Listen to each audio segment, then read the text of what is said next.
of a series over a number of years of speaker meetings organised by Green Left.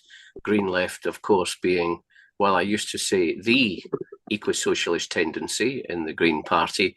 Now I think it's more accurate to say one of the eco-socialist tendencies in the Green Party. Recording resumed, opposed to British membership of NATO.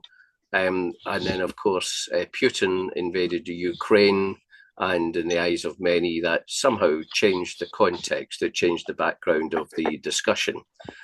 And following Putin's invasion of Ukraine, the launch of his war in Ukraine, the Green Party changed its policy. I mean, whether as a direct consequence or just in response to the changing broader political context is up for debate. But effectively, we dropped our outright opposition to membership of NATO. We accepted, albeit perhaps rather grudgingly, continuing membership for the present, identified a number of improvements, of reforms that a Green government would seek in NATO, and said secure the listed improvements in NATO, then perhaps ultimately it would become necessary to leave. Many felt that that was a pragmatic response to changing circumstances, and that in some ways Putin's action in Ukraine had made that unavoidable. Some felt that this was a sellout, that we abandoned a long-standing principle for really electoral advantage. It seemed that one of the reasons for doing it was to make the Green Party more electorally palatable. And of course, there's a big debate about that tension between power on one hand and principle on the other. And certainly outside of the Green Party, many on the traditional left felt that that change of heart on NATO was really a big mistake. And it was one of the things potentially that would drive them away from the Green Party. Interestingly, since then, the Green Party has experienced an absolutely huge increase in its own membership. Lots of people, probably many of them ex-Labour, have been attracted to the Green Party, principally by Zach Polanski's eco-populist policies. And of course, prominent amongst those has been an increasingly sceptical position, shall we say, about NATO. Zach very much emphasises the need to leave NATO in the longer term. He highlights the diminished reliability of the USA as a partner and talks up the need for greater European self-reliance in respect of security. And you could argue that that's a major difference in content in policy, or you could say that it's really just a question of a slight difference of emphasis. And all this, of course, needs to be read and understood against a broader backdrop in which climate change and environmental degradation are increasingly recognised as probably almost certainly the biggest threat to national security and indeed global security. And that's not coming from the Green Party. Increasingly, that's coming from defence officials, intelligence officials, security officials, who also are concerned about these things. And so in the grand scale of things, some of the objectives that NATO exists to fulfil need to be seen in the context of wider, the bigger objectives. So that's the background context, or some of it anyway, to this evening's meeting. We have invited a distinguished panel along this evening to give their views. And then the format of the evening will be that I shall allow each of our speakers up to 10 minutes, should you wish it, to make an initial statement. And then we shall open it up for discussion, for questions and answers. I promise that we shall finish by 9 o'clock, because I know that many will wish to watch the football.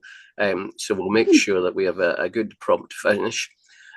As always, with the Green Party and indeed with Green Left, I invite everyone to be courteous, not to talk over each other. I know, of course, that this is something that is quite an emotive subject, but at the same time, we do have a duty of courtesy towards each other, and our discussion will be the more rewarding and the more interesting if we're able to conduct it in a civilised fashion.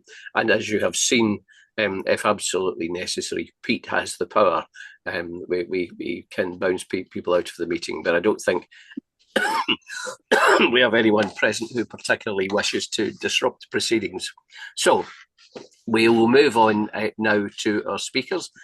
The sequence in which I shall call them will be, first of all, Gilbert Ashkar, followed by Simon Parani, followed by Linda Walker, and followed finally by Paul Ingram before we open up for discussion and Q&A. And I shall introduce them each in turn. But we're going to start with Gilbert Ashkar. Gilbert is Emeritus Professor of Development Studies and International Relations at the School of Oriental and African Studies at the University of London. And welcome, Gilbert. Thank you very much indeed for coming along this evening. And for the next 10 minutes, let us say, the floor is yours. So, Gilbert, over to you. Thank you, Danny, and good evening to all. And let me just add that even though it's mostly passive because of my condition, but I am part of those many who joined the Green Party as a result of the Polanski effect, if one could call it like this. Well, NATO, I'm not surprised. I hadn't followed what the history of the Green Party's position on NATO has been, but I'm not surprised that like every anti-war, every left-wing organization prior to the Ukraine war, its position was one of leaving NATO. And the reason for that must be clear. NATO is an imperial alliance fully dominated by the US empire, originally conceived as a bulwark, or let's say a defensive alliance against the Soviet empire, and which acted as such for decades, the decades of the Cold War. You will note that NATO as such, did not engage into any war during the Cold War period, even though it serves logistically for US-led operations in other theaters. Okay. Now, with the collapse of the Soviet Union and the end of the equivalent of NATO on the Soviet side, which was the Warsaw Pact, there was strong pressure for at least, not only among the pacifists or the anti-war people, but more broadly, there was a strong pressure to dissolve NATO. What is NATO? What is NATO's purpose? What is NATO's raison d'etre since communism has collapsed? And that was the reason why NATO had been founded in the first place, right? And there you had debates, among the NATO membership and within the power elite of the United States. And basically, you could identify three positions. One of the anti-war, left-wing, progressive people who would be for the dissolution of NATO and the enhancement instead of comprehensive global alliances, international alliances, or organizations, to be more accurate. Like of course, the United Nations is one. The other is the Organization for Security and Cooperation in Europe, which is encompassing of all of Europe, East and West and the rest. That was one position, that of those who believed in the peace dividend and the swords into plowshares, turned the military expenditure into social development, etc. expenditure. Then you had on the other end the hoax, the anti-Russian hoax, and I'm saying anti-Russian because we are speaking of the post-Soviet time. the anti-Russian hawks who advocated not only keeping NATO but enlarging. I mean, seizing the opportunity of the collapse of the Soviet Union to enlarge the sphere, to enlarge the presence of NATO in the former sphere of influence of the Soviet Union, and even in the former Soviet Union itself. From this stemming from the idea that Russia is the kind of atavistic enemy of the West and of the United States. In between, you had those trying to be moderate, and that was even at the top of the. You could find them at the top of the U.S. power elite. Well, suggesting that NATO be kept as it was, no enlargement, in order not to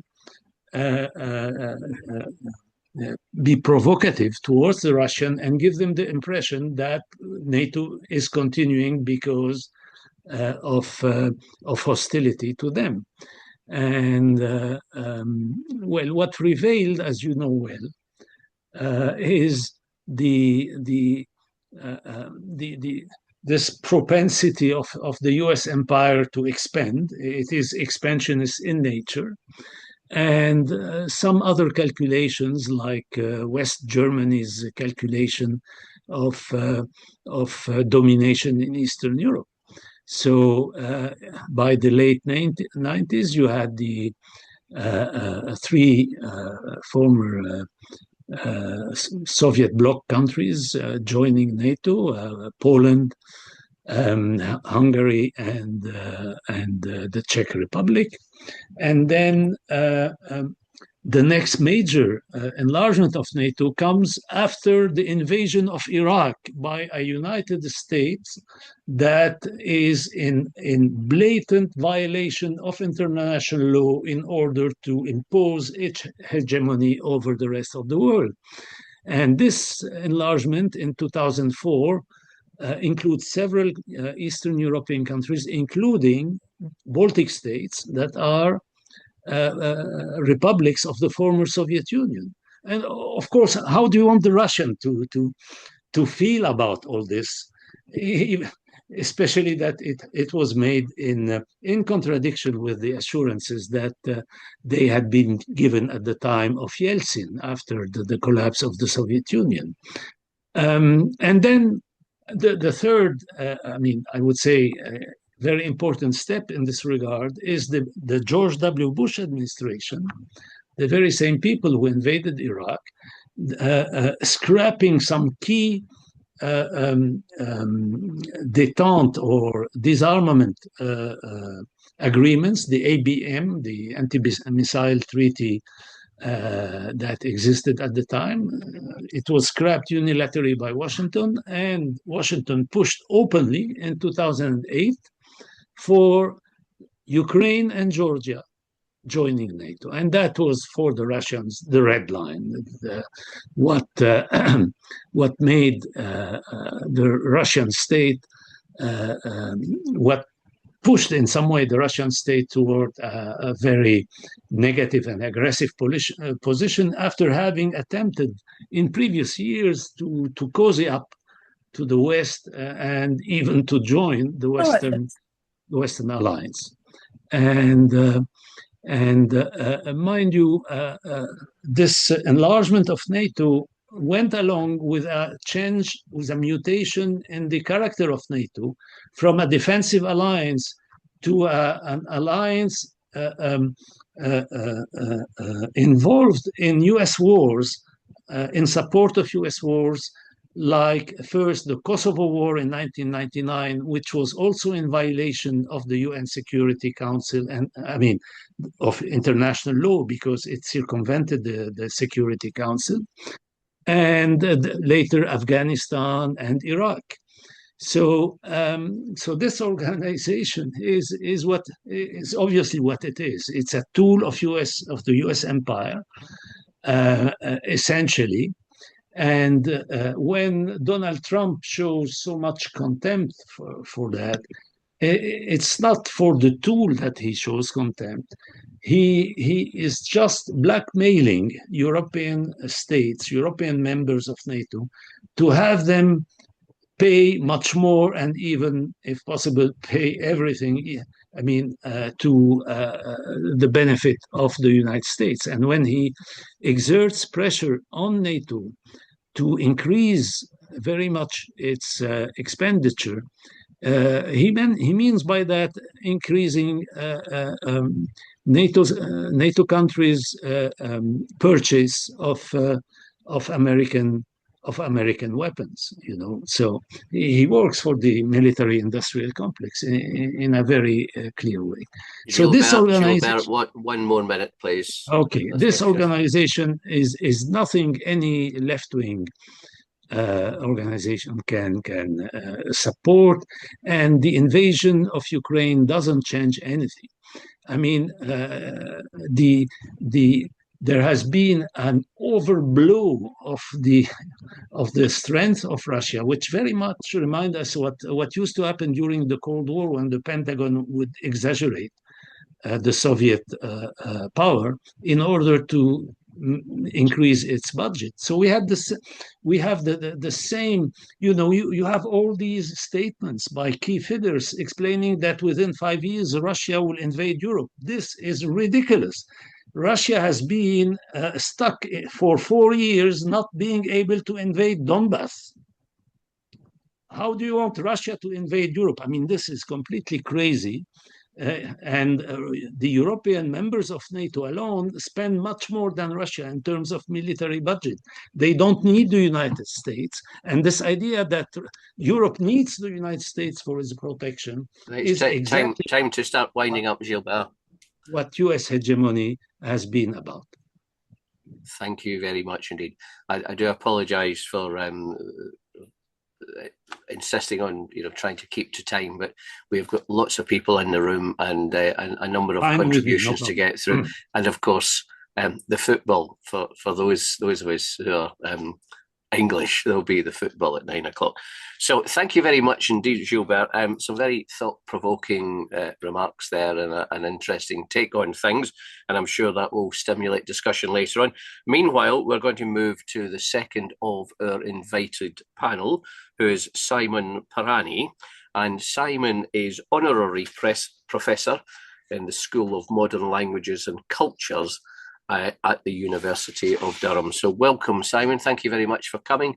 The floor is yours for the next 10 minutes. Thank you very much for inviting me. I'd like to say some things about Russia and Ukraine with regard to NATO, because I've researched and written about those countries. But first, I'll make a couple of general points to frame that. First, I think that working out political demands narrowly defined as demands on the state. Before doing that, we need to first talk about how the interests of society as a whole, of humanity, can be expressed by the labor movement, that's labor with a small l, and by social movements and civil society. That's central to my understanding of socialism and the way that we look at policy questions, and helps us avoid falling into the trap of defining our aims primarily in terms of policies that can be in the short term adopted by the UK Parliament. Secondly, when dealing with a specific issue such as NATO membership, we need to consider, as Gilbert's begun to do, the broader set of relationships between capital and society that form the context for NATO and other military alliances. To explain what I mean by that, if we think about the 21st century's great war crime, the Israeli genocide in Gaza, and Israel's illegal expansionist wars in Lebanon and the West Bank, it could be argued that NATO has little formal involvement, but that would be ridiculous. Israel is recognized and defined in US law as a major ally of NATO. There's a wealth of connections between NATO and some of the Gulf states, Saudi Arabia and so on, and the largest NATO powers, including the UK, have actively facilitated the genocide. And we've seen in the last few weeks, while the UK has been trashing the right of free speech by treating direct action protest against Israel as terrorism, another NATO country, Sweden, has hosted an arms exhibition by Elbit Systems to market its technologies to NATO powers. And all this is reason enough to look forward to NATO being dismantled, just as we look forward to the European rearmament program being scrapped, to nuclear disarmament, and to the whole notion of security being redefined as a human, not a state concern. So in this framework, what about Russia and Ukraine? Ukraine has since 2014 been subject to invasion and occupation, and since 2022 to all-out war by Russia, which is not only a non-NATO power, but one of NATO's main enemies in geopolitical discourse. And there have been two very distinct responses to this by left political forces in Europe and here in the UK. One has been to recognize and support Ukrainian resistance, just as socialists have traditionally recognized the right of people from the Irish Fenians onwards to resist colonialism. To convey this point, a group of us on the big demonstrations in London about Gaza carried a banner that said, quote, from Ukraine to Palestine, occupation is a crime. And we were welcomed by the vast majority of participants, but not really by some of the organizers of those demonstrations in the Stop the War coalition, who've avoided acknowledging that Ukrainian resistance is legitimate and avoided denouncing the occupation of eastern parts of Ukraine by Russian-supported puppet regimes since 2014. I would define that political blind spot as campism, a belief that somehow the anti-US geopolitical camp of Russia, China, and Iran is somehow less dangerous than the US and its allies. And older people here will recognize a strong streak of post-Stalinism in that blind spot. The practical political difference is about arms supplies to Ukraine. Campists specifically oppose such supplies, putting themselves on the same side as some of the extreme right parties supported by Putin in Europe. My view is that we cannot oppose such supplies, even if they come from NATO powers who are simultaneously arming and facilitating Israel. I agree with Ukrainian socialists who've welcomed calls by several Scandinavian left parties for arms exports to be banned to all countries except Ukraine.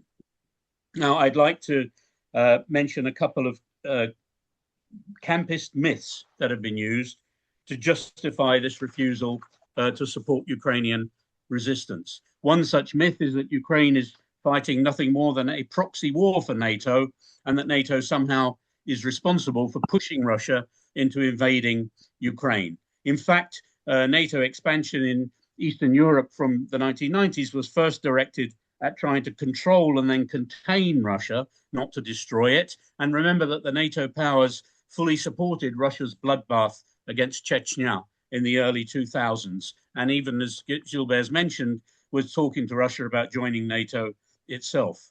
Secondly, I think NATO expansion cannot be understood as the only or even the main factor in the changing relationship between Russia and the European powers. It has to be considered along with the integration during the post-Soviet period of Russian capital into the global system, the resurgence in the 2000s of Russian capital on one side, and the emergence of powerful social movements in Russia, Ukraine, and other former Soviet countries on the other. And then we've seen imperialist revanchism as something of a response to that by Putin. This revanchism is feared not only in Ukraine, but in other East European countries, especially the Baltic states. And that is the basis for overwhelming support in all the opinion polls in those countries for NATO membership. In Mexico, people fear one imperialist aggressor. In Estonia, it's a different one. And this is a reason to combine our opposition to NATO with concrete discussions about how people in these countries can protect themselves from Russian imperialist aggression. Another myth that was current in 2022 was that military aid to Ukraine should be opposed because Russia might use a nuclear weapon. I think this downplayed, first of all, any analysis of the paralyzing, terrorizing effect of nukes on civil society that persisted through the Cold War. Secondly, the actual damage done by conventional weapons, for example, the blowing up of the Kakhovka Dam or Russia's provocative actions around the Zaporizhzhia nuclear power station. And it also ignores the counterfactual. The situation Eastern Europe would be in now had no military aid been given to Ukraine. Finally, my view on some relevant immediate political issues which I think are adjacent to the issue of NATO membership and can't be separated from it. Firstly is the importance of opposing the general rearmament program, which is huge. And the Financial Times is full of the shares of all the manufacturers of weapons are shooting up. They're expecting a huge boom and an absolute nightmare from a human point of view. Secondly, to support the supply of weapons to Ukraine, not only by the state, but also the massive civil society effort, the financing of drones by Ukrainians living in Europe, including in the UK, to the tune of hundreds of millions of pounds. Thirdly, engage in discussion with the labour movement and civil society in Eastern European countries where the fear of Russian invasion and interference is very real, such as the Baltics. Fourthly, I think we need to consider mischief making by Russia in Western Europe, largely via support for the extreme right parties. Our response to this should be part of our efforts to strengthen the labour movement and social movements to defeat the extreme right, rather than relying solely or mainly on responses by the state. And I'll stop there. Thank you. Thank you very much indeed, Simon. That was admirably punctual, very succinct. Thank you. So we've had two of our guest speakers. We have two more, and now we're going to move to Linda Walker as our next guest speaker. Linda will be known to many as a member of the Green Party of England and Wales, and perhaps more tellingly in this instance as a member for some years of the party's own Peace, Security and Defence Policy Working Group. So thank you very much indeed, Linda, for joining us this evening. And for the next 10 minutes, the floor is yours. Thank you, Danny. Yeah, it was in 2022 that a new Peace, Security and Defence Working Group was set up to do a complete revision of the peace and security policy, because it had been put together about 20 years earlier and only had some very small changes to it. So we worked on this policy intensively in order to bring it to Spring Conference in 2023. And there are some very good parts of it about peace building, non-offensive defence, strengthening the United Nations, excellent policy on the arms trade, obviously complete rejection of nuclear weapons, and a good section on human security, about meeting all the security needs of people in a holistic way. So most of it is quite good. But when it came to NATO, it was very difficult to come up with a policy. We had one member of the group who was ex-military, who seemed to genuinely believe that NATO was a purely defensive alliance, and managed to convince some other people of this. And then, as Danny mentioned, there were a few people who said, no one will vote Green if during the time of the Russia-Ukraine war, we have a policy that says we want to leave NATO.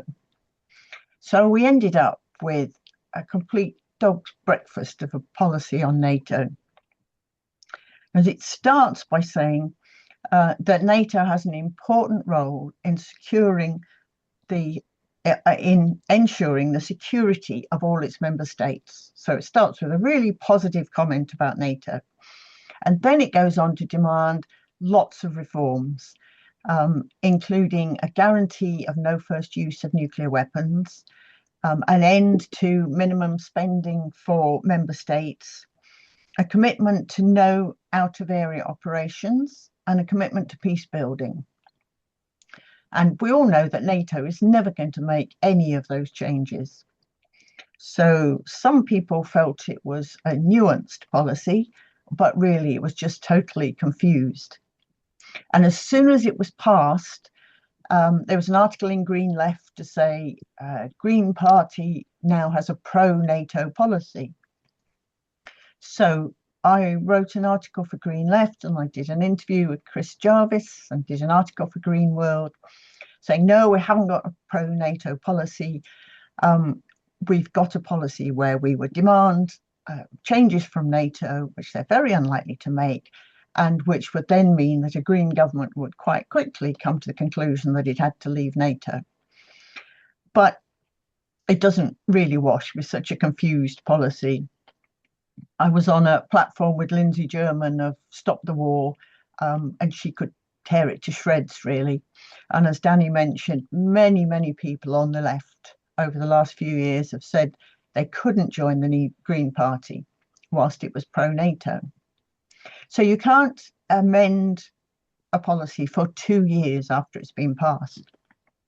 So as soon as we were approaching the 2-year mark, we tried to come up with an amendment within the Peace and Security Group that would really strengthen the statement about NATO and not imply that it's a genuinely defensive organisation and draw attention to some of its failings. But we couldn't get agreement within the group. So we gave up on that and set up Greens Against NATO and began discussions in the Greens Against NATO group on a stronger resolution, and decided that we shouldn't mess about with demanding changes of NATO. We should just try for a policy which says that the Green Party would leave NATO because its role is totally incompatible with Green values. Paul Ingram drafted most of that policy, and we've brought it now to 2 conferences, but on each occasion it's come quite low in the priority ballot. So either a lot of Green members just are not very concerned about defence and security, or they've bought the line that is pressed the whole time from Labour, Tories, Liberal Democrats, the whole of mainstream media, that we couldn't possibly manage without NATO, and it would be ridiculous to think of Britain not being in NATO.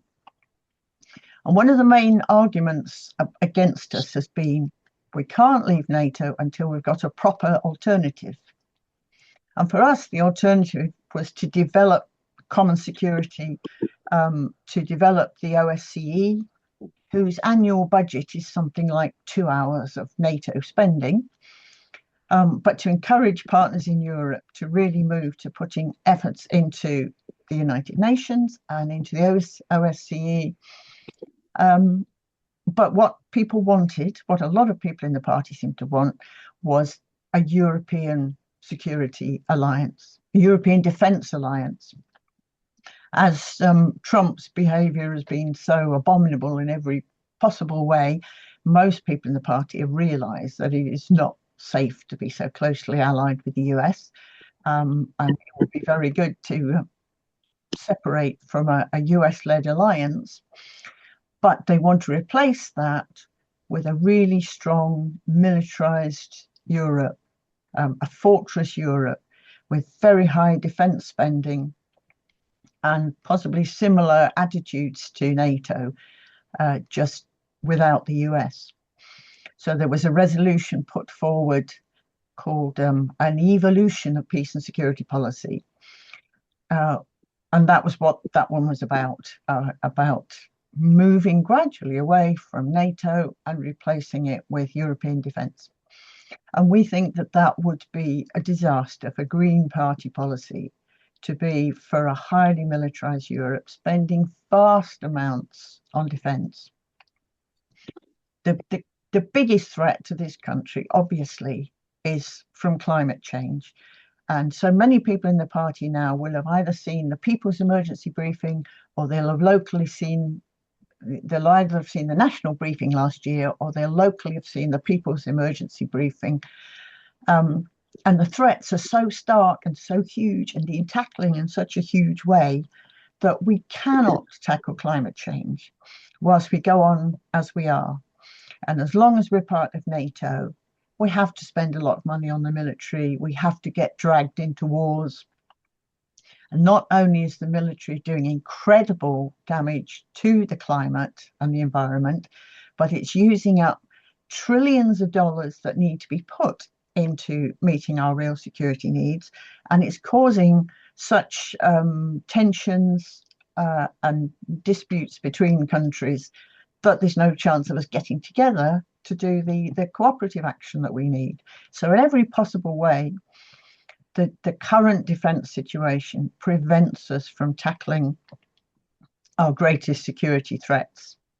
So just last night, we had a meeting of the Greens Against NATO group, and we've decided that we're going to abandon the motion that says leave NATO, rather than try and put it forward again and just hope that the multiplier effect brings it to conference. Because if it's so low on the priority list, then maybe if we actually get it to conference, it won't get voted through anyway. And we want to come up with a much more positive motion. It's looking at security as a whole, and saying, yes, we need to put a lot of money and effort into meeting the security needs of the British people, but that's not just about defence, and it's not about a fortress Europe. So Paul is going to be very involved in that. So I think I'll let Paul continue with that part of the discussion. But if I could just say a couple of words about Ukraine. At the very beginning of the war, there were negotiations. Can you make it one minute then, please, Linda? 1 minute, okay. There were negotiations between Russia and Ukraine, and it was said that Zelensky was willing to sign a peace agreement. And Boris Johnson was dispatched to meet Zelensky and say, no, don't do it. Whatever you do, we'll back you for as long as it takes. And this war, didn't need to happen in this way and go on for so long. And at the International Peace Conference in London on Saturday, there was a young man from Ukraine saying there's a growing movement in Ukraine saying this war has really got to stop. Zelensky has got to stop arresting pacifists and people who don't want to fight. And we've got to support the deserters in Russia and have a concerted effort to stop the war, instead of just saying we'll fund it for as long as it takes, whatever it takes. Thank you. Thank you very much indeed, Linda. And as Linda mentioned towards the end there, our next speaker will be Paul Ingram. And Paul also has been involved in some of the work that Linda has been describing, specifically work conducted by the Green Party's own Peace, Security and Defence Policy Working Group, one of a whole range of policy working groups who are working constantly to revisit and refresh major areas of Green Party policy. So Paul is a research affiliate at the Centre for the Study of Existential Risk, CSER, at the University of Cambridge.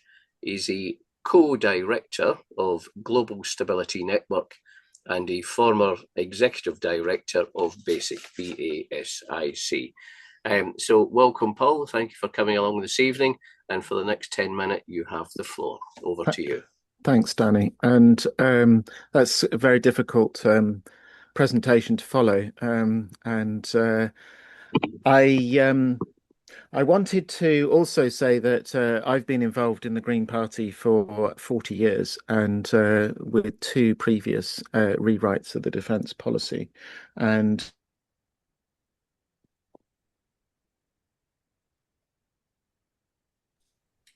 we appear to have lost Paul there for a moment. I hope that my 5.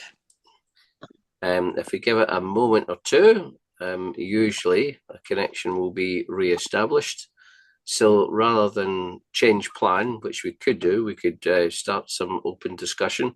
But before that's a bit draconian, because it makes it more difficult to rewind if Paul does manage to connect back to us. So I'm just going to hold on for a minute or two and see if Paul's connection gets re-established.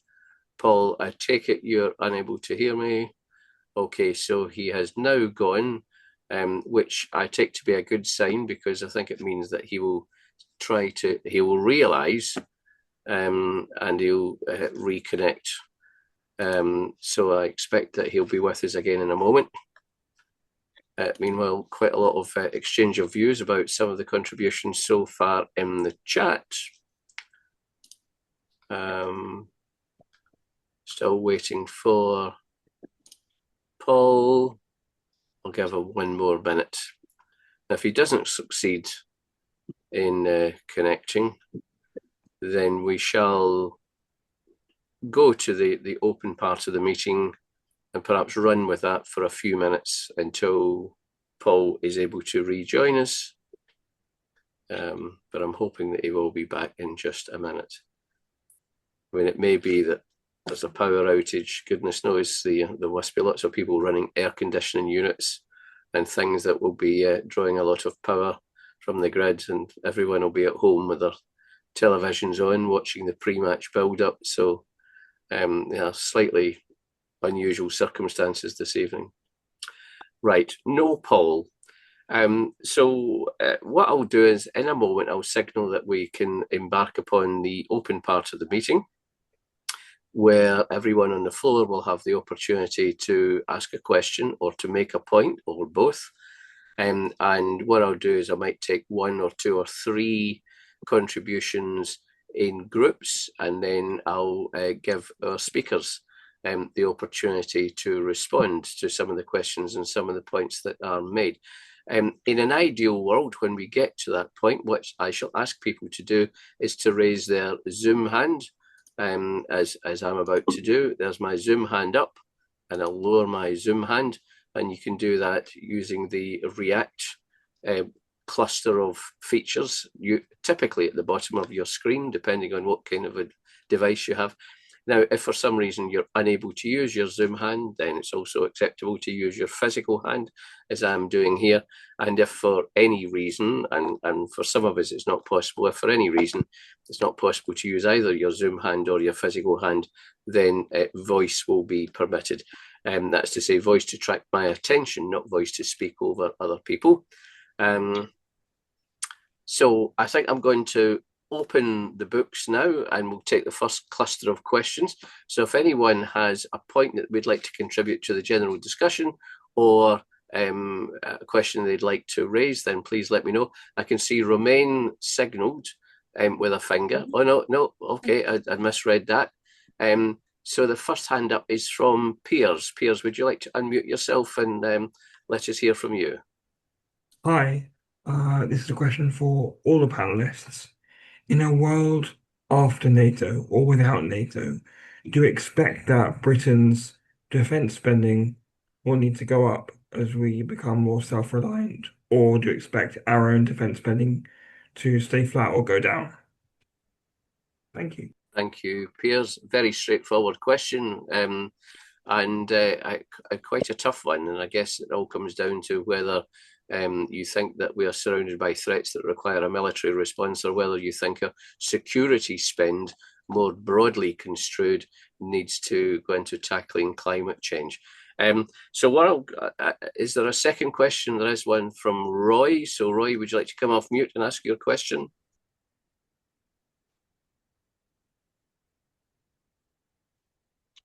Yeah, it's been quite interesting discussions, really. I do think the motion was passed because overall party members were at the conference were worried about the invasion of Ukraine, not by Russia, but also by, I think, Belarus was involved at one stage as well, and I think that was the reaction.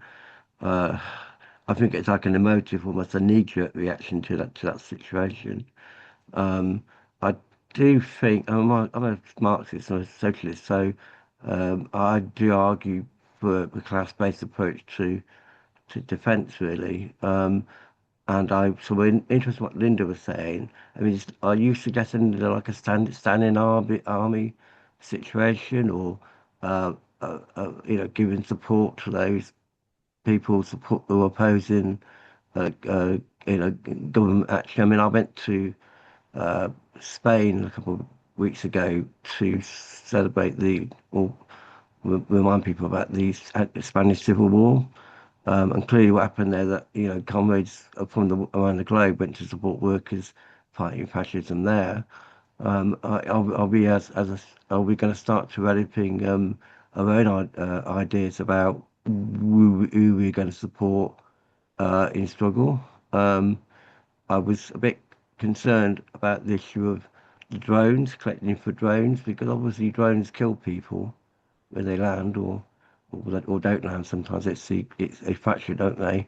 So I'm a little bit concerned about that, but I can see where. I mean, I'm not a pacifist, but also I don't like to see people killed. Clearly, no, who would as a socialist? But I think there are things we can develop as a eco-socialist organisation, or left organisation, a distinct policy that makes sense to the mass of people, because obviously we are dealing with the propaganda of NATO, etc., etc. We know they're well funded. So, Roy, if So you maybe, keep the floor contributions yeah. quite brief. So if people could maybe comment on some of the things I've said, I'll be grateful. Thank you. Thank you, Roy. So next we'll have Farzam and then Les, and then I'll close the books. And when I do close the books on this round, we will then offer the opportunity to respond, first of all, to Simon. So we'll do it in a slightly different order. First of all to Simon, and then to Linda, and then to Gilbert. So two more contributions. First of all from Farzam, and then from Les. So Farzam, if you could come off mute, please. Over to you. Hello. I'll be quick to say where I'm at, and then I'll ask my question. Obviously, Ukraine is defending itself. There is no excuse or reason that, or anything that Ukraine has done that deserves to be attacked. But in the same time, NATO expansion also played a role. Two things could be correct at the same time. My question is, I want to question why I think Simon, if I'm not mistaken, said that Russia will never use nukes. I want to challenge that a bit. Because there's not leaked documents. In Liz Truss's biography, it was that the American intelligence said there was a 50-50 chance that Putin might nuke London, and they were concerned because the winds were in a way that the things would take all over. And that's when they tried the phone thingy, if you remember, the phone alerts. It was after the HIMARS were having success. So I'll just say one scenario that it could happen, and then I'll be interested to know why we are dismissing it. One scenario is that Russia does really, really bad. It loses. And if Putin loses this, after all these deaths and destruction antagonizing itself, they will go after his head, and Putin would do anything it could do to not be put in that situation to save himself. Thank you, Farzam. Admirably brief and succinct. Les, so the challenge is with you to be similarly brief and succinct if you can, and then we'll close the books and we'll go to our speakers. Les, over to you. Yes, well, the working group has decided to abandon the long-standing idea for a leave NATO motion for many reasons, including the fact that the erratic US regime has now created confusion about what is or could be NATO.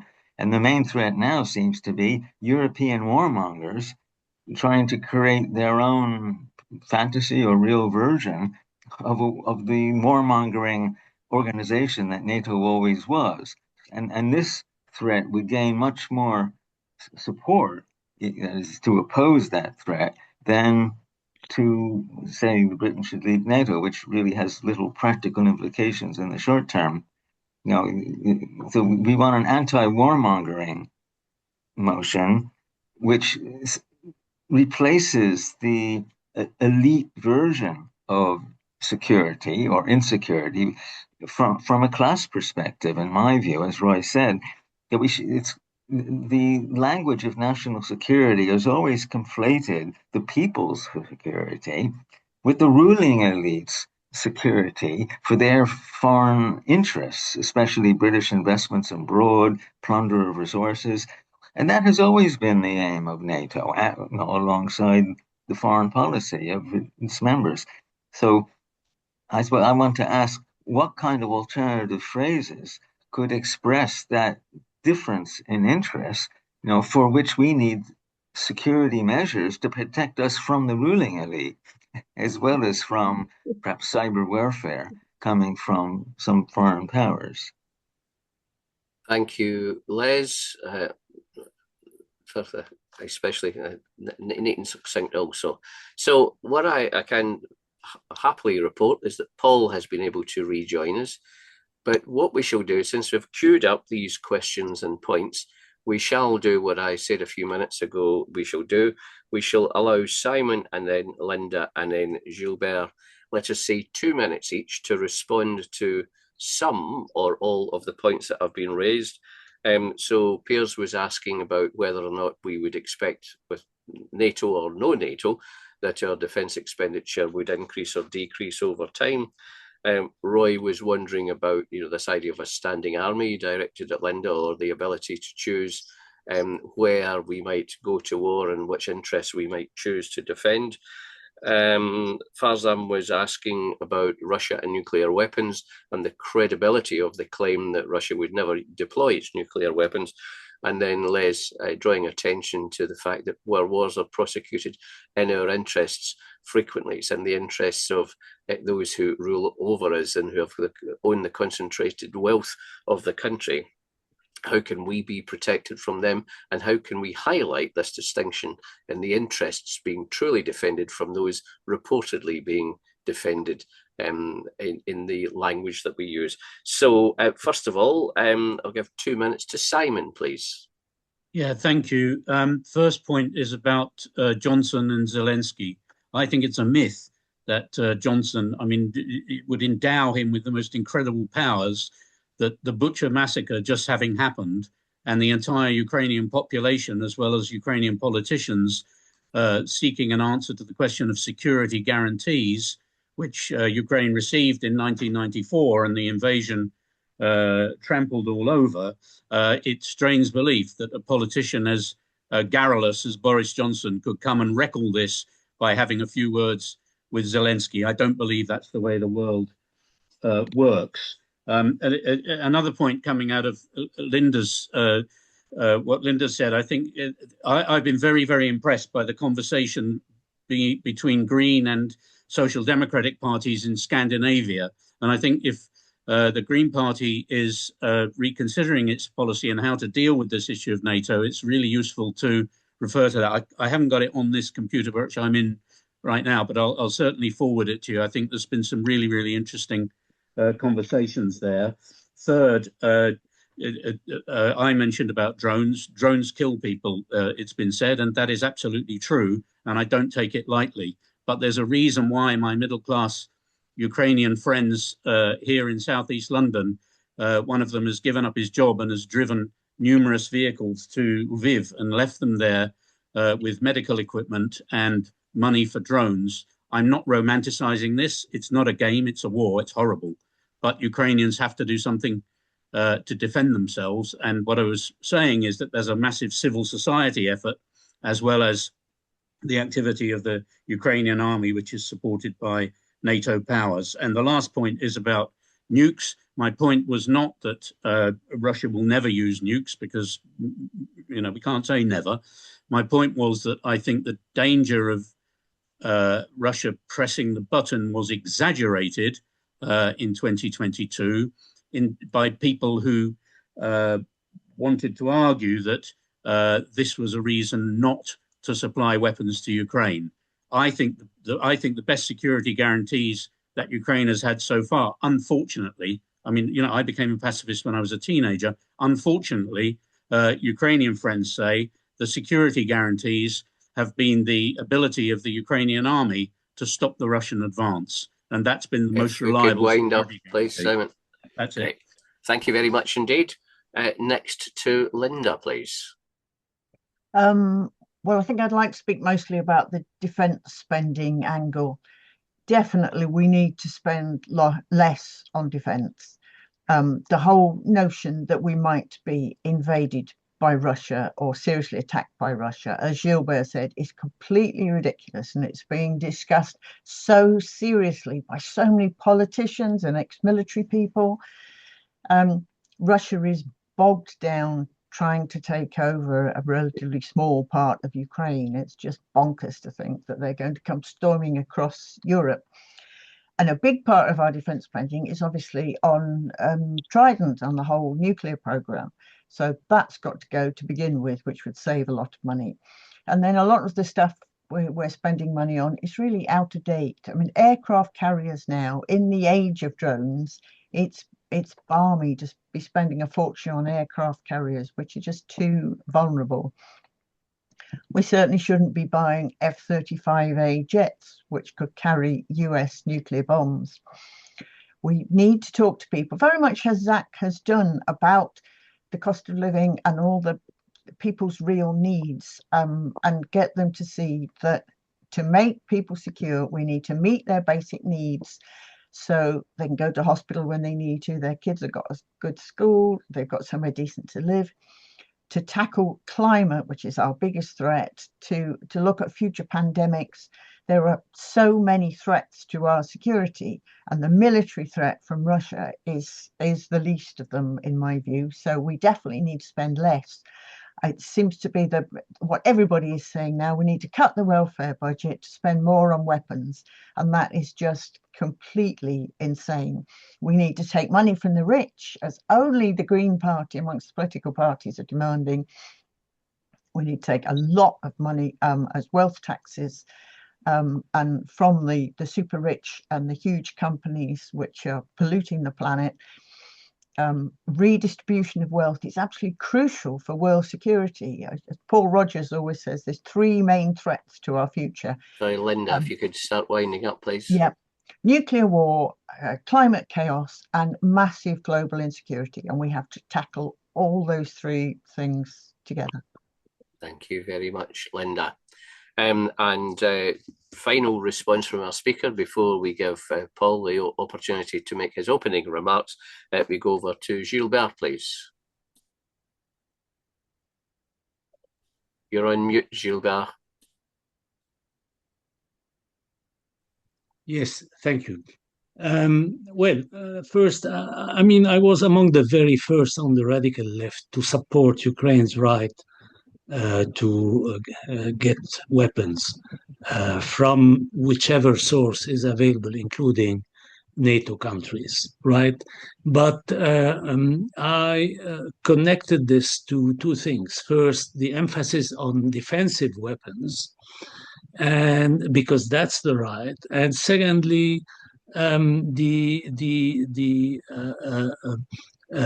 perspective of anti-war people, which is related to putting forward international institutions, defending ceasefires and negotiations and solutions, settlements within international law and international institutions.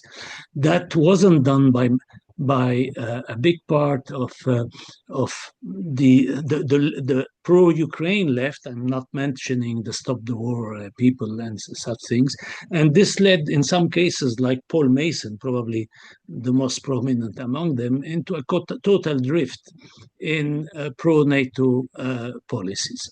So that's one point. Second point, I mean, we should be with leaving NATO immediately, but we can support the idea of turning the European Union or an enlarged framework, including Britain, into a defensive alliance. That is, with the clause of an attack on one is an attack on everybody. That is to reassure those countries that are bordering Russia and that have every reason, of course, to be worried after what happened until now. Third point is we have to be resolutely against all those calls for increase in military expenditure.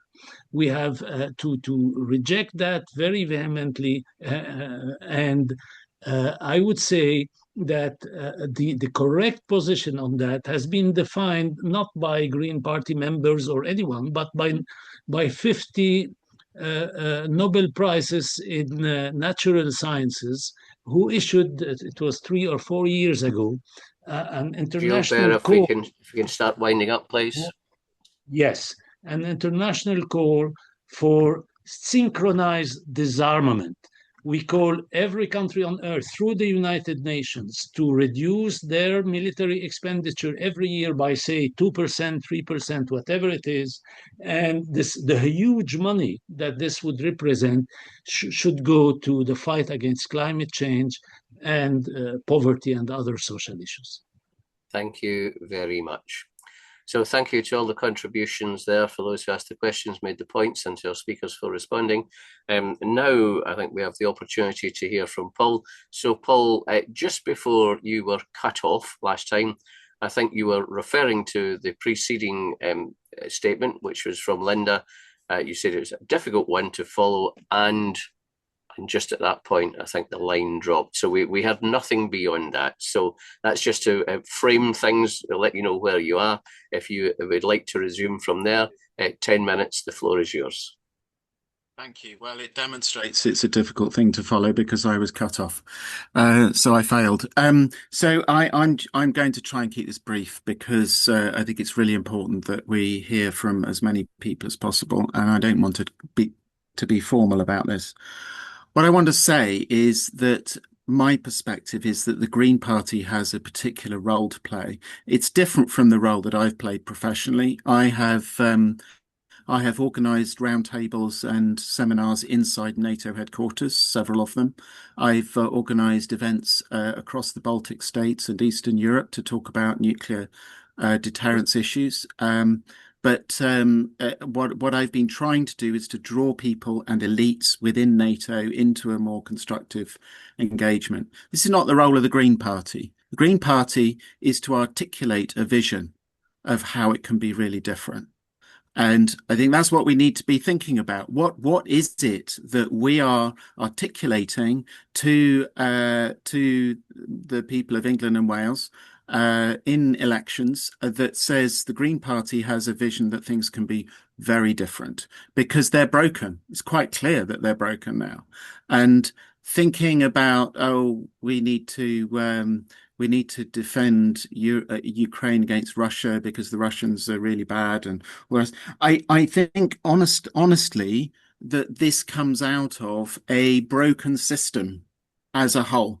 And we need to be talking about how the Green Party has fundamental principles of peace promotion, of strategic compassion, of understanding better why it is that states go to war, of needing to cooperate with states that we find quite detestable because we face the climate change and other global catastrophic risks that are so numerous and building up.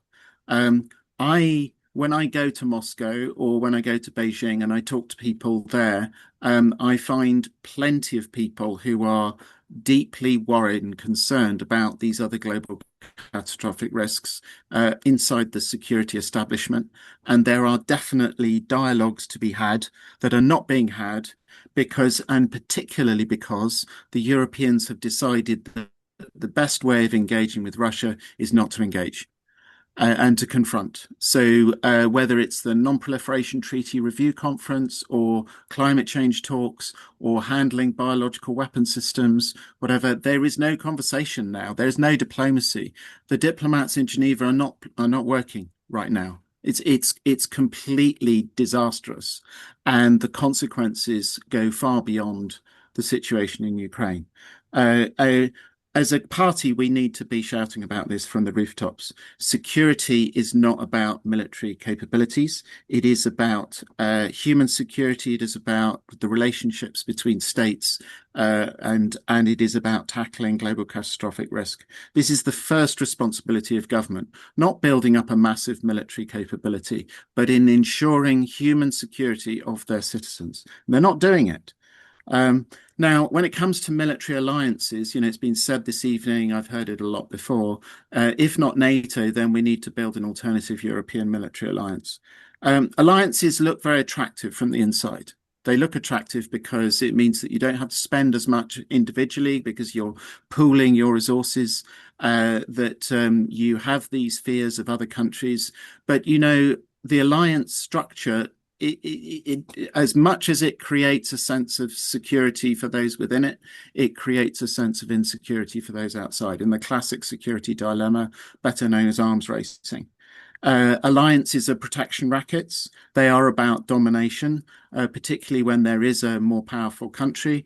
NATO was formed on the understanding that it was to keep the Americans in Europe, which can be translated as the Americans having domination within Europe, to keep Germany down, translated as keeps those powerful European countries down, and to keep the Russians out, as in keep the confrontation going.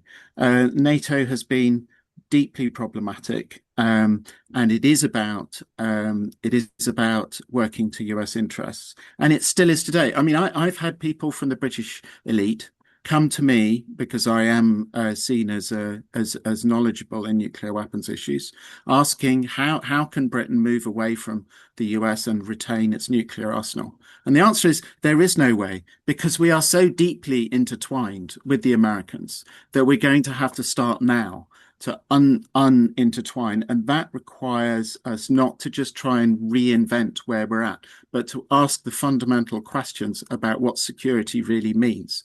And security means abandoning nuclear weapons, not trying to have a truly independent British nuclear deterrent. It means abandoning this confrontational practice where we use words like peace through strength, but what we really mean is dominate or be dominated.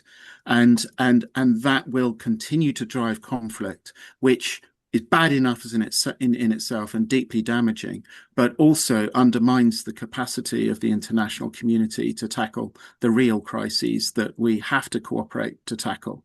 And NATO is totally getting in the way of that. So we have to work out. I mean, it's a complicated question. How do we draw the Russians into an engagement where the drivers of their aggression and their feelings of paranoia are heard and understood, and where they are drawn into a process where we can heal this and mend the relationship? Because right now the confrontation is deepening the future confrontation and totally damaging the ability of the international community to tackle the real challenges of our time. Oh, thank you, Paul. Easily within time. I can see that prompted a few comments in the chat. So I have no doubt that there will be people on the floor who have got points that we'd like to raise or questions they would like to ask. So what we'll do is, same as we did before, I'll invite people to ideally indicate using your Zoom hand. I'll take points or questions in groups of 3 or 4, depending on depth of complexity. Then I'll come back to the speakers and give the speakers each a minute or 2 to respond. And when we do it next, we'll have a different running order again. So this time it will be Gilbert, then Simon, Gilbert, then Paul, then Simon, then Linda. So if you have a question, if you've got a point you'd like to make, please raise your hand.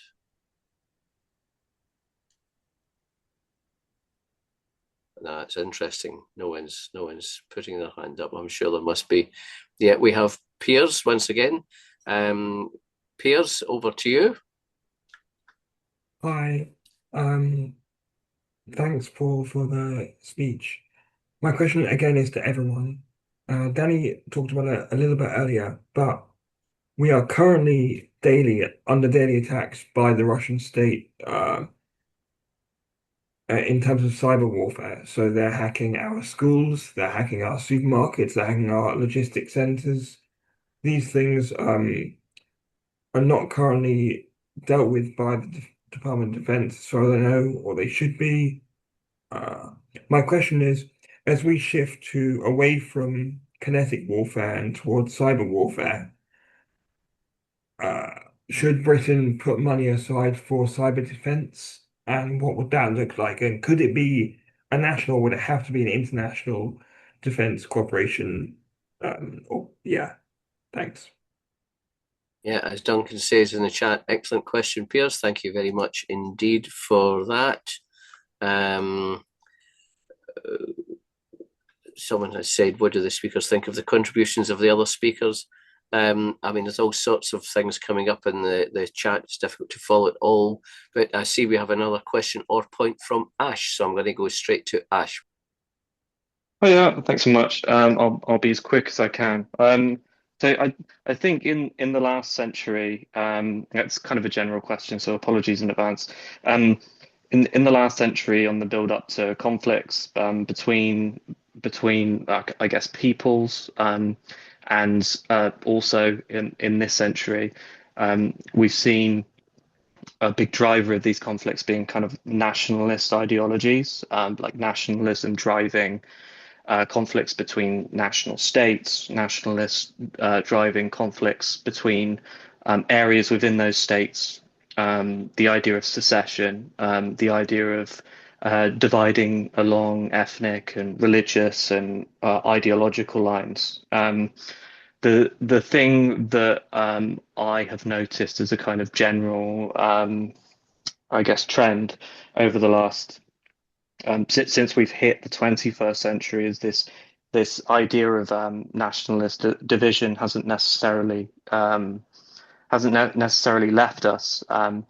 It's in fact it's become more ingrained, and I think towards the end, or well, towards the middle of the last century, we saw lots of kind of federation type states build up, which are in principle, although maybe not in practice, that's debatable, depending on which one you're talking about. In principle, they are a conglomeration of nationalisms, of ethnicities, of faiths, etc. That's the idea, at least.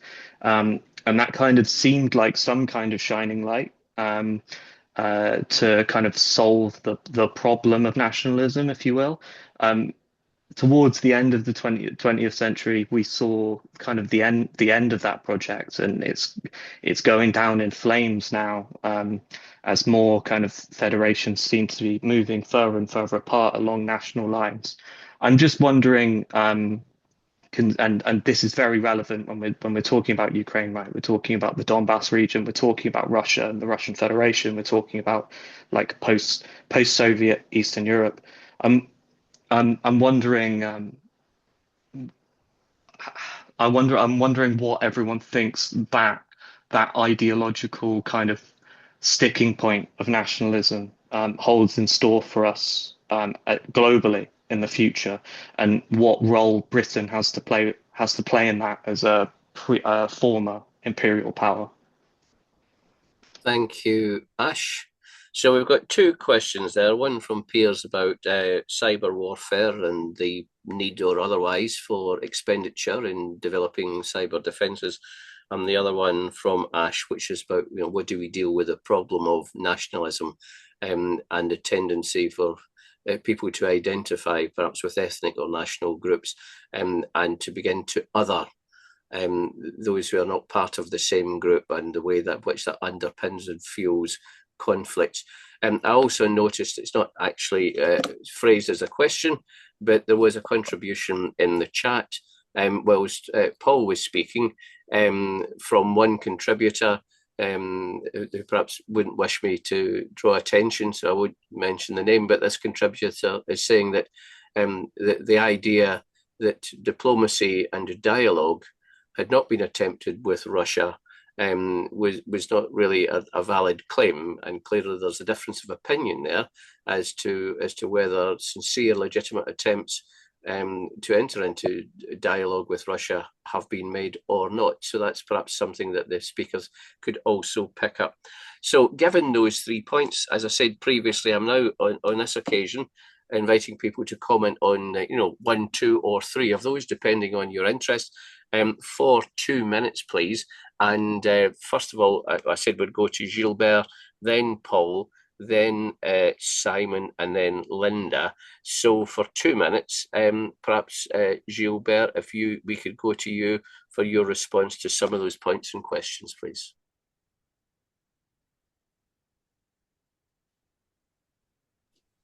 I apologise, Gilbert. I think we're on mute again. Do you want to come off mute?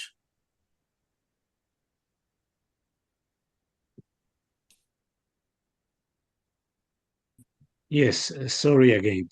I don't have much to say about the two issues that were raised, except that we should always also try to look at things not through the angle or the eyes of our own countries and their rulers, because cyber warfare is not only the preserve of Russia.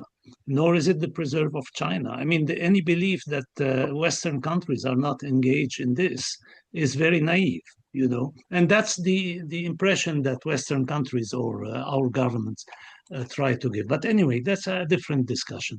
I want to reply to Paul here about what I meant by defensive alliance. And actually, that exists. I mean, these countries bordering the Russia are, I mean, most of them are members of the European Union. And the European Union has a mutual defense clause. It's Article 42.7 of the Treaty of the European Union. And it mandates that member states provide aid and assistance by all the means in their power if another member is the victim of armed aggression.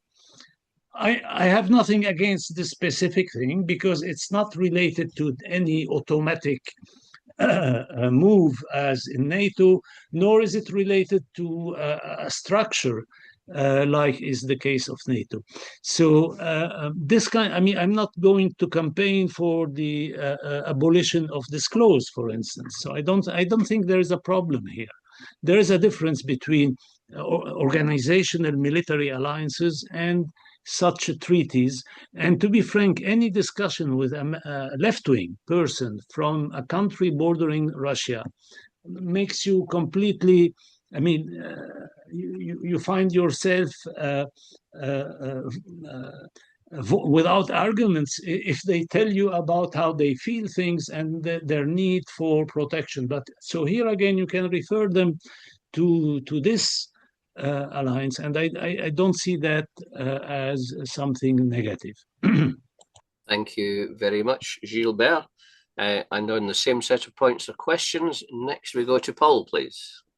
This is a good focus for me. I'm going to leave the cyber and the nationalism, perhaps to Linda or to Simon, but this question about diplomacy and dialogue. You know, I was in the rooms. I was in the rooms for 2 decades, and I could see throughout the 1990s and early 2000s that that Russia was just discounted as an irrelevance. It was perceived by European and US diplomats that the Cold War had been won, that they didn't need to pay any attention, that Russia's nuclear weapons were an inconvenience to be managed alongside Russia with particular agreements around handling and decommissioning the nukes. So yeah, basically we had the NATO-Russia Council, and the way that operated is very indicative of the whole relationship, which was essentially the differences between NATO members were hammered out over quite some time with challenging and difficult compromises because NATO members don't have the same interests. And by the time they came up with a NATO position and then took that to NATO-Russia Council, it was a fait accompli. So there were no discussions in the NATO-Russia Council. It was NATO saying what the situation was. And when Russia tried to put its own perspective, it was deemed to be a divide and rule strategy, an attempt to divide NATO members. Now, I say this just to demonstrate that there are systematic problems with the way the diplomacy has happened. I also want to emphasize that I in no way want to imply that Russia is somehow a positive actor and NATO is a negative actor. There are so many things I could criticize Russia for and do in Moscow. When I go to Moscow, I talk about the fellow, approaching a fellow addict when it comes to neo-colonial attitudes.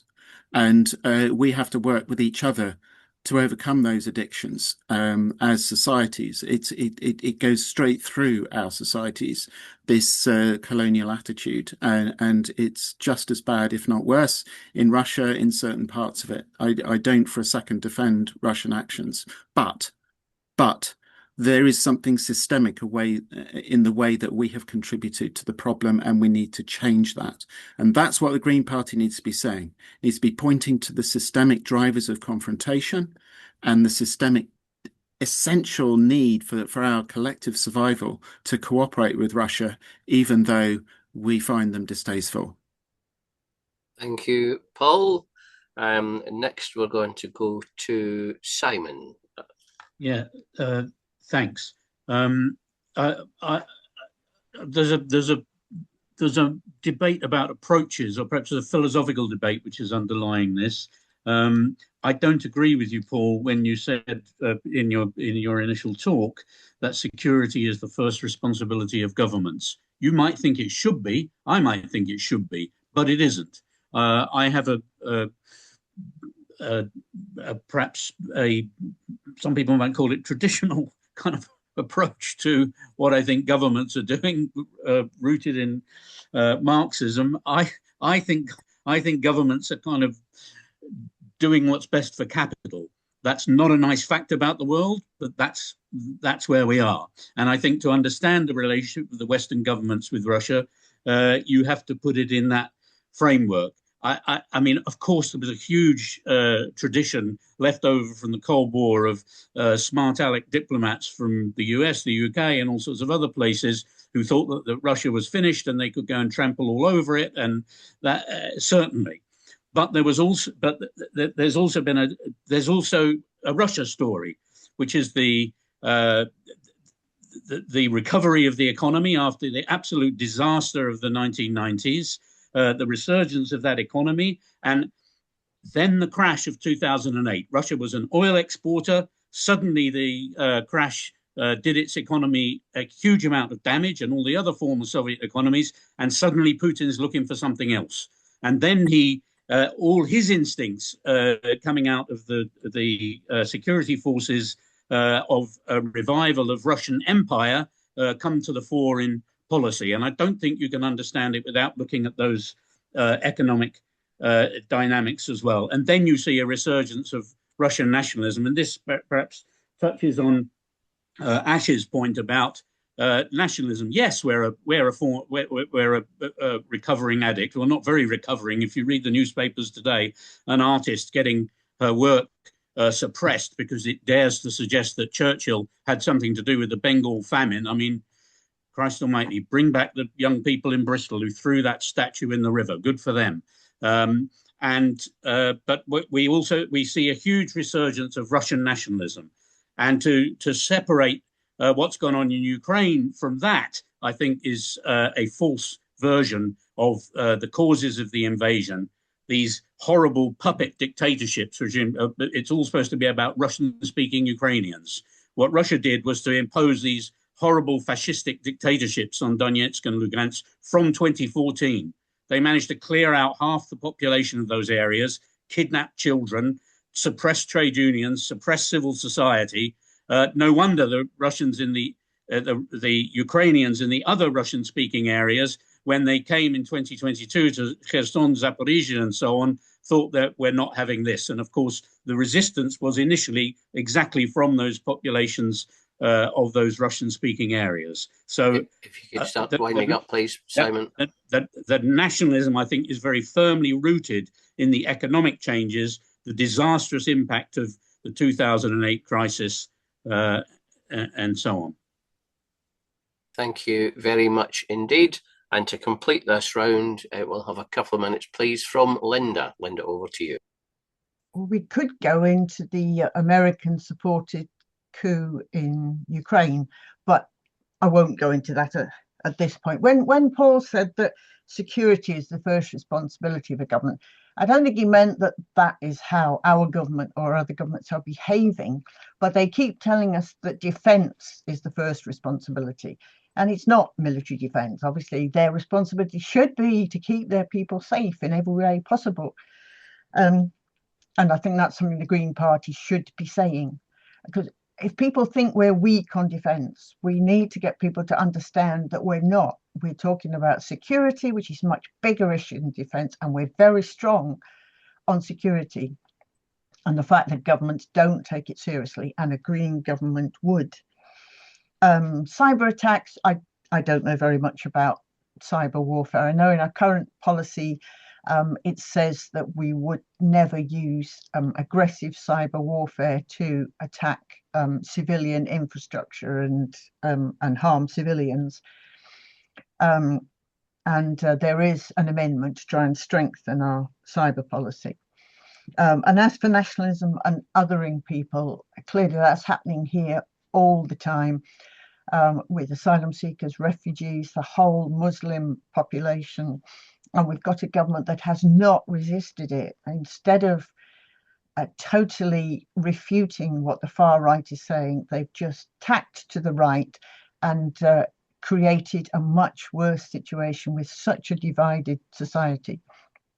And that's a great strength of the Green Party, that we're talking about giving people hope and getting people to work together, and supporting working people, particularly against our rulers, the super rich, and the great multilateral corporations. So we stand with ordinary people and with the whole diversity of people in this country, and internationally. Thank you very much, Linda. So it's now gone 25 minutes to 9. I think possibly we have time for 1 or 2 short questions, rapid fire responses, and then I shall give each of the speakers a minute or 2 to make a concluding statement before we wind up. So let me see if there are, I've got 1 question from, or a point from Howie. Let's hear from Howie. Hi, thanks for doing this meeting. I'm American Green, also involved in the Ukraine Solidarity Network over here. And it was mentioned there was a Ukrainian speaker at this anti-war conference last weekend. I do know that the Ukraine Solidarity Campaign in Britain, or England and Wales, had offered to bring Ukrainian socialists and trade unionists to speak at that conference, and they were rejected by Stop the War. So my question is, who did speak as a Ukrainian? You mentioned a young man. Who was it?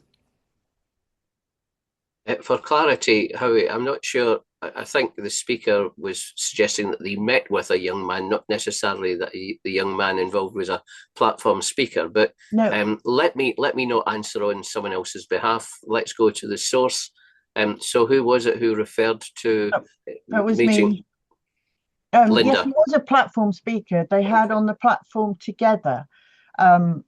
I don't remember his name or any particular organization, but they had one guy from Russia and one guy from Ukraine, and the Ukrainian spoke first, and spoke very much about the interests of ordinary people in Ukraine and how so many people now want to stop the war, and that obviously there's been so much corruption during the war. Zelensky's had to sack so many people from corruption at very high level. There's still Nazi fascist people involved in the army in Ukraine. There are all sorts of difficult issues there, but he was just speaking for international solidarity to try and help to bring the war to an end. And then the guy from Russia did the same thing and said we need to have a much louder support for people who are deserting from the army in Russia, and try and get massive international support for people on both sides who don't want to fight and want to bring the war to an end. But I can't speak for Stop the War about who they allowed to speak. Just know they had speakers from about 20 different countries and incredible solidarity across Europe and way beyond. Thank you very much, Linda. So I think as we approach 20 minutes to, the flow of questions and points seems rather to be drying up. I guess that a lot of people would like to quit the Zoom and then make sure they tune in before the 9 p.m. kickoff in 20 minutes or so. Quite a lot of exchange in the chat, so if you're interested in following things up, please do look at the chat. I think what I shall do in a few moments then is to invite our speakers to make their concluding statements based on what they've heard this evening, what we have discussed, and the sequence in which I shall do that, in order to give you a little bit of forewarning, is first of all, Linda will be number 1, Simon would be number 2, Gilbert will be number 3, and Paul will be number 3, Gilbert number 4. So we'll do it in that sequence. And, you know, I think it's salutary to think that we can have a conversation like this with a, you know, genuine disagreement and divergence of views, but essentially a core distrust of the idea that what we want to be doing is finding more and more money for arms and defence, potentially at the expense of welfare, and that seems to be how a lot of the debate is going on in the higher echelons of the Labour Party at the moment.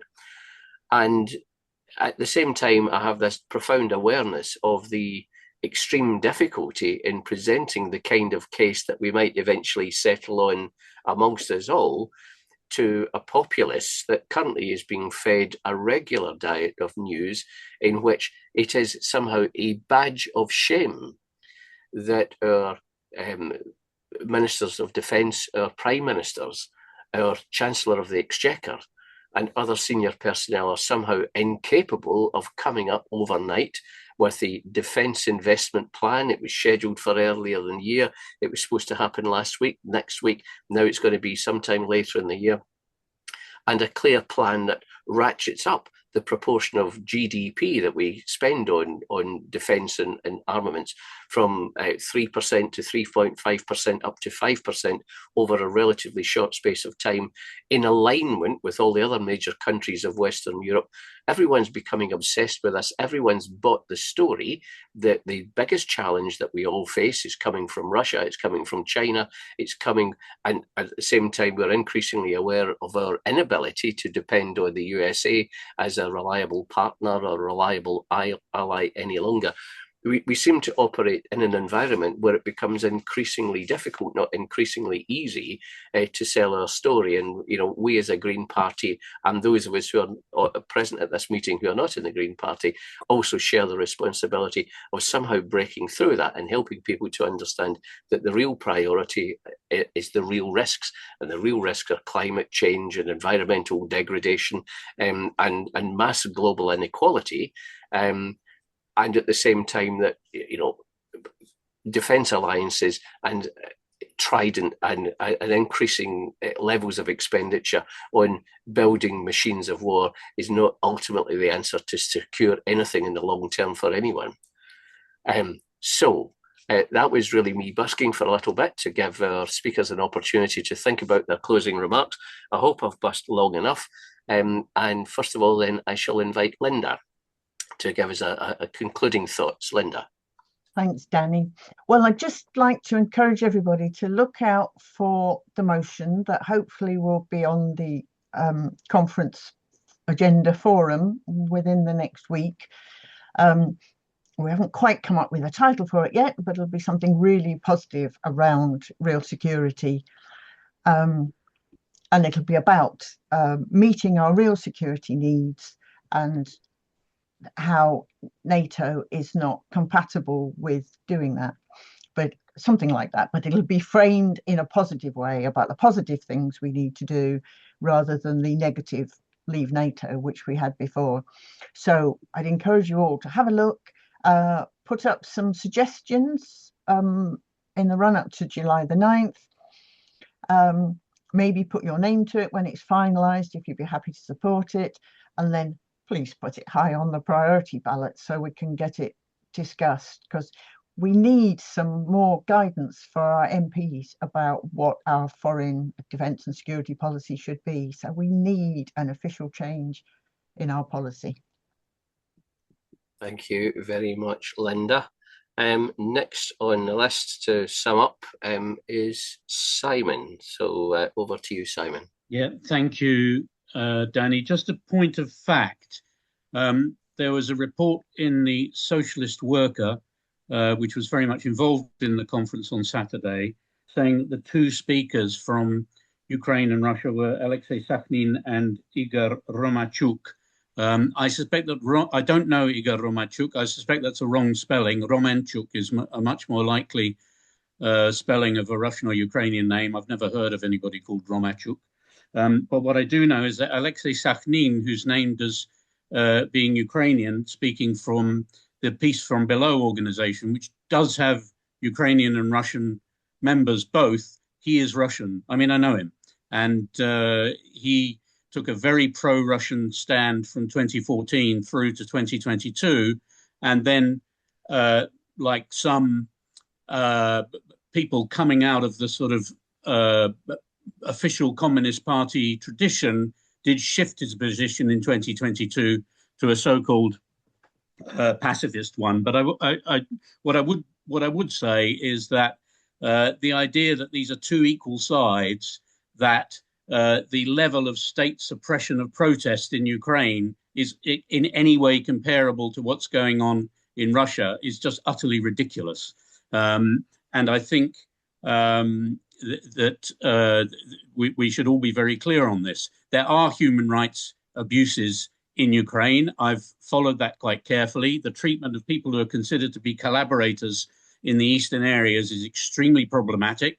There's a lot of problems with the way that prisoners of war are treated, but this cannot be compared in any way to the mountain of human rights abuses in Russia, the thousands of people who've disappeared into the 21st century gulag. I mean, there are as many prisoners per head in Russia now as they were in the 1960s and 70s. Political prisoners, sorry, that's people who are identified by Memorial Association as political prisoners. So don't compare the two things. That gets you off to a wrong start, I would suggest. I've also put in the chat, this is a bit of advertising to finish up, Danny. I put into the chat a link to a book that we produced last year, which is, they give you one, before they send you to jail for 5 years for saying fuck Putin on Facebook, or 15 years for protesting in a direct action way, similar to the sort of things Palestine Action did.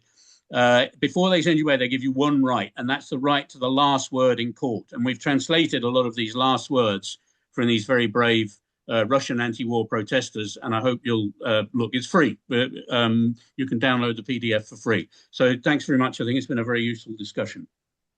Thank you, Simon. And it makes me wonder, I just read news this evening that some anti-ICE protesters in Minneapolis or somewhere in the US who were convicted of terrorist offences have received prison sentences of 50 years.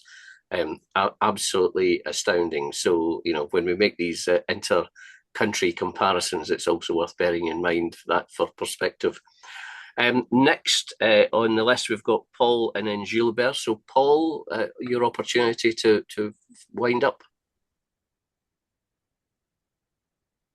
Yeah, so can you hear me? Yes? I'm not sure if you can hear. Yeah, okay. Yeah, we can hear you. Okay, thanks. So I think just to keep it really simple, some of us, not me, I have to admit, some of us will be watching a football match in an hour's or a few minutes' time. Football matches are very binary affairs. You know, generally speaking, you support one side and it's a zero-sum game. Security doesn't have to be like that.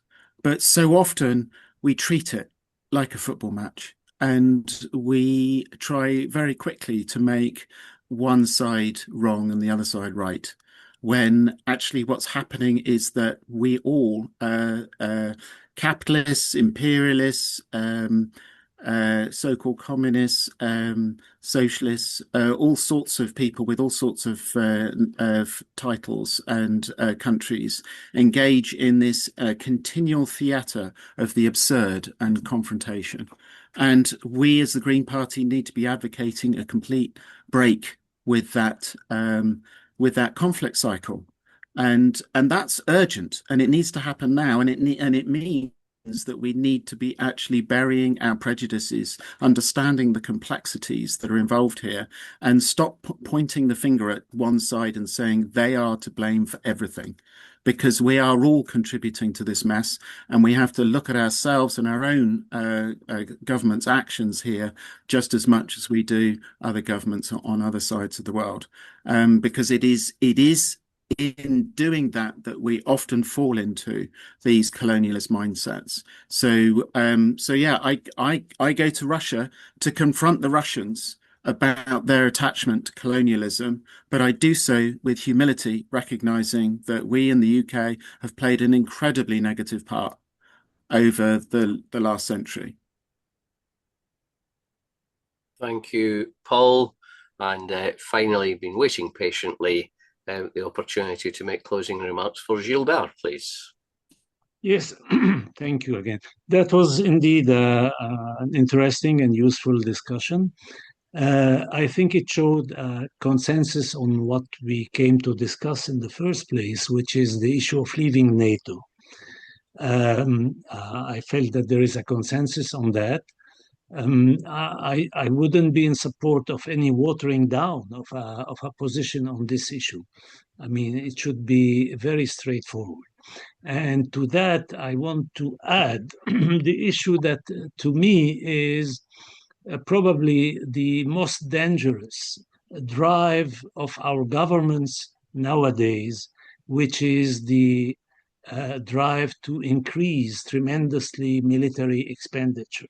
Just think of it, 5% of GDP dedicated to military expenditure, to the production of weapons and other means of destruction. That is absolutely crazy at a time when a tiny fraction of this is dedicated to the fight against climate change, and at a time when the same governments which are doing that are cutting aid and every kind of foreign support to poor countries.